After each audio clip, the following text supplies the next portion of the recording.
I'll explain this to you now. Detailing reinforcement symbol properties. When we open it, all the properties available in detailing appear. If we change it or do anything to it, we'll notice that we don't see it. Why? Because I have to first get this detailing out of the rebar I have.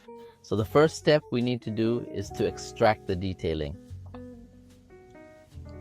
After we extract our detailing, if we make any changes to these things, we start to see them reflected on the detailing rebar that we generated from the original rebar. However, all of the detailing settings don't actually do anything to the original rebar. First option is type of detailing line. The first default position is thick polyline. The second position is thin. This is basically a line that represents the center of the rebar.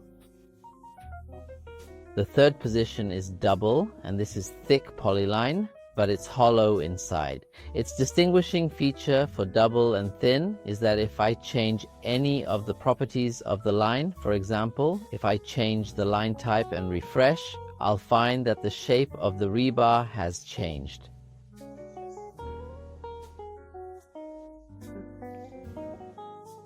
Meaning it affects the line of the rebar. Whether it's a thin, let's increase the scale.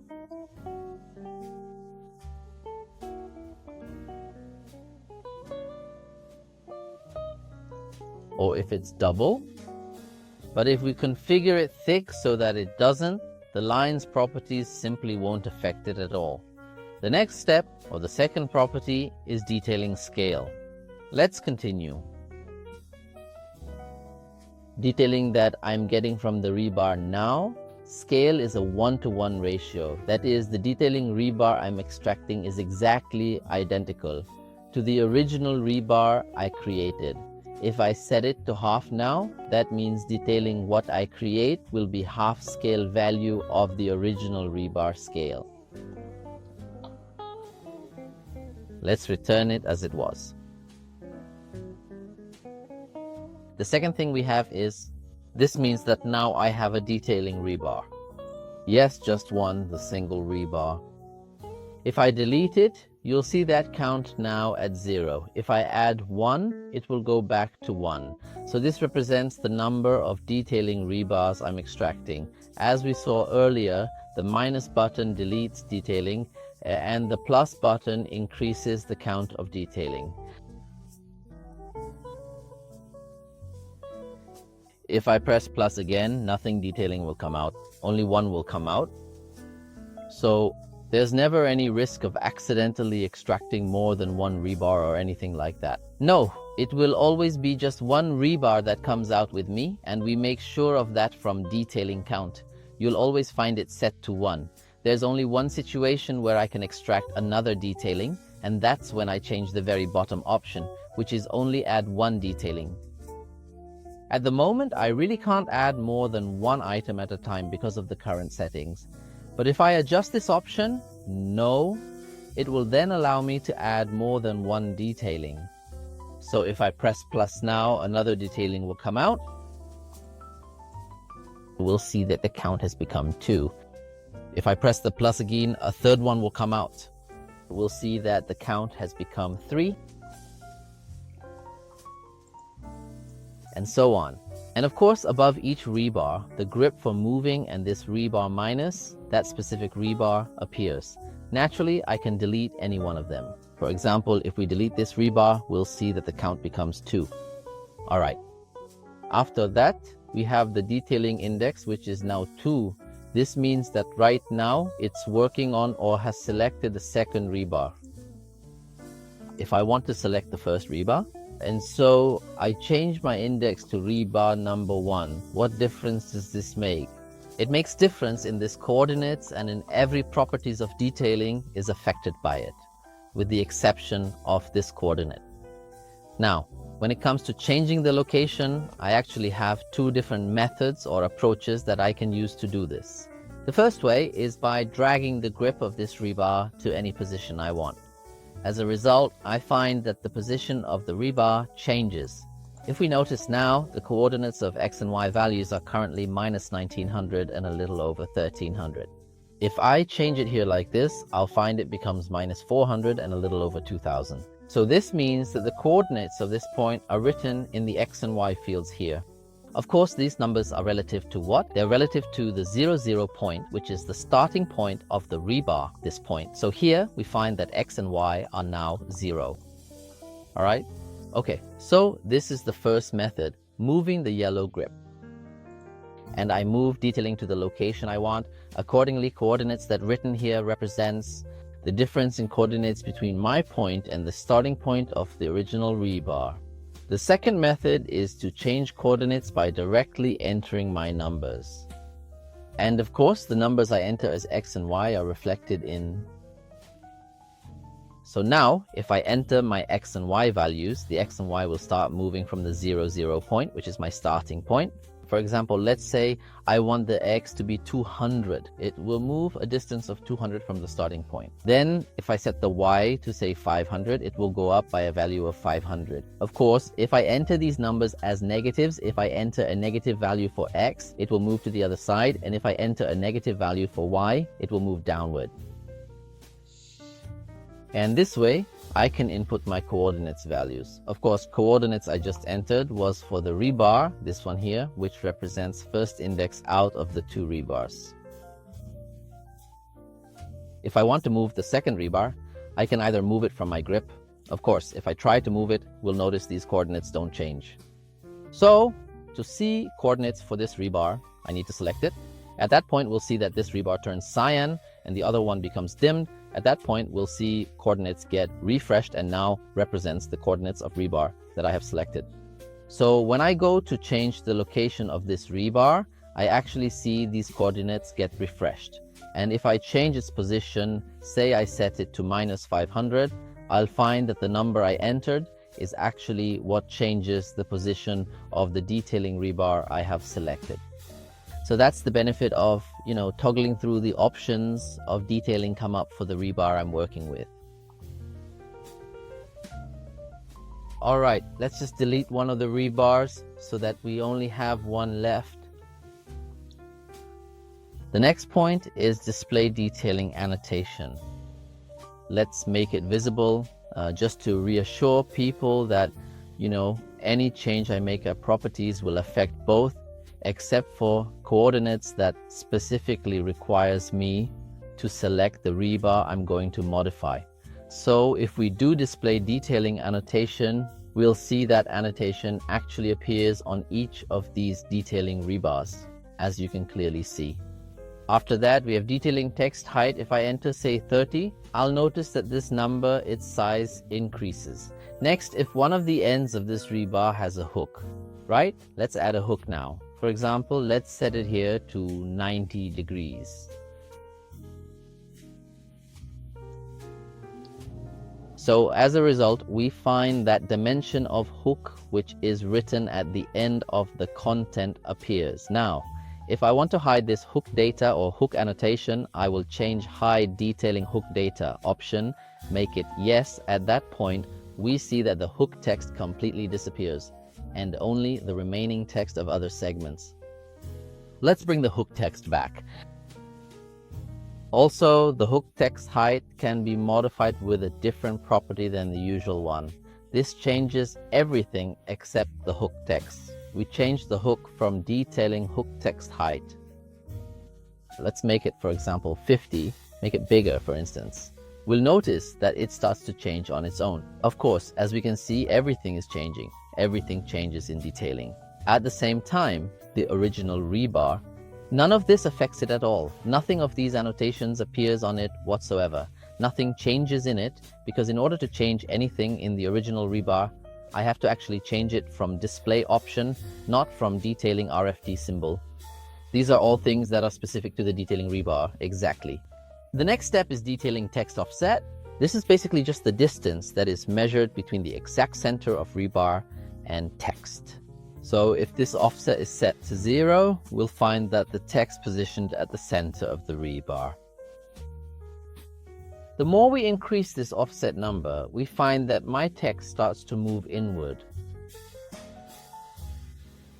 or more precisely, above my rebar. Now, if I want to reverse the direction of the movement to the other side, there's a tool here called Show Detailing Text on Segment Top. It means it's starting from the beginning to the end. This means the text on the top of segment, if I want it to be on the bottom. On the other side, I change this option to No. We'll find that the text is written on the other side. At that point, if we change my offset, we'll see that it represents the opposite direction. It will be outward, not inward like it was a moment ago. Let's return to the normal state where the text is inside. So now I have detailing radius text offset. I can use it when I have one of segments like curve. So if we have this segment curve, let's just leave the curve below, exactly like this. So this means, as we saw before text of radius, it appears now. So now at this point, I have a length of curve 1756 and a radius of 701. Okay, regarding this radius, I want to change it to see what happens. If its value is set to 0, it sticks right up against the length arc he has with no space left in between. The more I increase the offset value for the radius, we find that the radius value starts to move upwards. Of course, if I set it to no or disabled, this behavior will be reversed and we'll see that radius starts moving outward instead. After that, I have this detailing angle.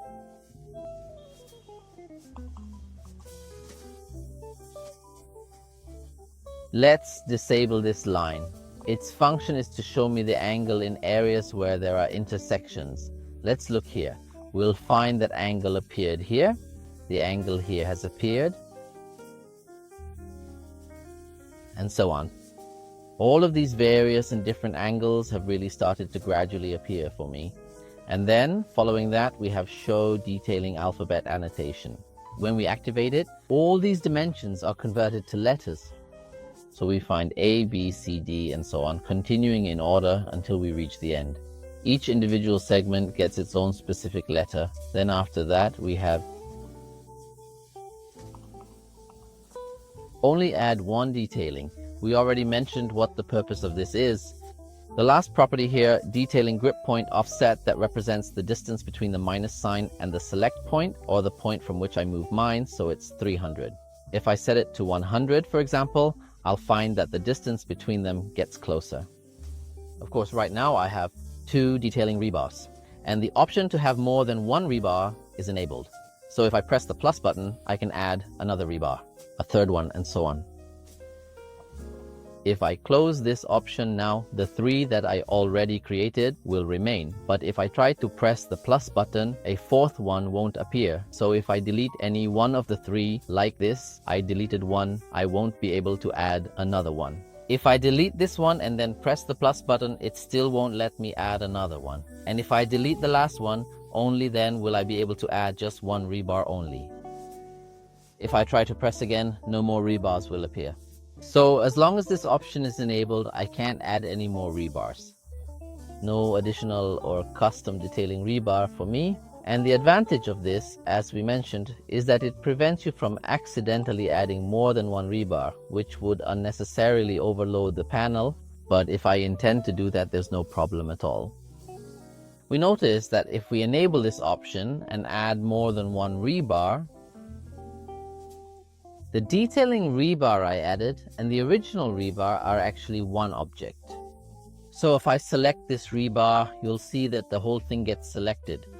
If I choose this rebar, you'll notice that the entire object is selected. Likewise, if I change anything in the original rebar, if for example I change this line here, or pull this part like this, or this one like that, you'll see that all the detailing rebars that I created start to change shape immediately. Similarly, if I change any of the properties of the original rebar, let's say I set it to 50, for example, you'll notice that all of these rebars diameters are now set to 50 because they are all the same object. And as we've seen, when we select any one of them, their properties are actually just a single property. They are all one object. This is useful, of course, because any changes I make to the original rebar are automatically reflected in detailing at the same time. And when I do a BBS and select any of these, in the end, it represents the rebar that was input. If I try to input one of these rebars again into the BBS, it will tell me no, because this object already exists in BBS. So in the end, they are all just one thing. Ultimately, it sees all of them as a mirror of the original rebar, and they are all the same thing. Therefore, it's not possible, for example, if I want to move one of these rebars, to just use the move command, because in that case, the move will shift all of them together. So, in this situation, as we said, we either move using the yellow grip or we change our coordinates. Or, if we want, we use the stretch command. In that case, we select our point and place it wherever we want. But we don't use the move command, because move will shift everything, since they are all considered a one object. Another point is that when the label is added, we'll find that it appears on the rebar I have. If I select the label, we'll find in the properties under General Data something called Rebar Polyline Index. It will tell me that the rebar you're currently holding actually contains 3 separate polylines, the original polyline as well as 2 additional detailing polylines. So if I decide to change the index of the selected polyline, for example, if I tell the label to use the second index, the second polyline, then the label will be attached to that second rebar bending shape. And if, for instance, I decide to add yet another label and specifically tell it to use index number 3, it will then attach itself to the third rebar bending shape. And if I add yet another label to this element, it's acceptable to add more than one label, and they will all reflect and display the same information as before. Similarly, if I copy these rebars along with their associated labels, you'll find that everything is copied together as a group, and each label remains properly attached to its respective rebar, and in the particular case where I have a generic rebar drawn like this. Then it happened that they were segments on top of each other. So now I'm going to place this segment on top of that segment. So I made it so that the elements are stacked on top of each other. When I go to get detailing, I find that it appears exactly like the original shape. Now, if I want to separate or space out the elements that are stacked on top of each other, I can use an option here called Use Detailing Standard Shape. Now, if I set it to Yes, you'll notice that it actually creates a form that is quite similar to the existing one, as you can see, all while carefully preserving the actual numbers. So if we look now at this dimensions of this shape, let's say we set text height to 50, and then we carefully check the original one and display it on the original rebar, also at 50, we'll find that the numbers are in fact absolutely exactly the same. But of course, the 850 here are overlapping because one is placed on top of the other, whereas here they are separated or individual. So this helps me in cases like this, where I can extract detailing and lay out or actually separate the shape I've drawn so that it appears clearly with the same detailing or the same accuracy as originally written, but in a virtual form. It's an exploded view of the rebar that I drew. As for the rebars that are closed, like the stirrup at standard rebar, when we generate its detailing, we find that its shape is exactly the same as the stirrup we have. Now, suppose we want to start unfolding this stirrup. So we also start by using a command use detailing standard shape. We find that our stirrup has been unfolded. A default shape appears for this stirrup with the actual dimensions of this stirrup. But it's just that it unlocks the stirrup simply in order to show me its shape.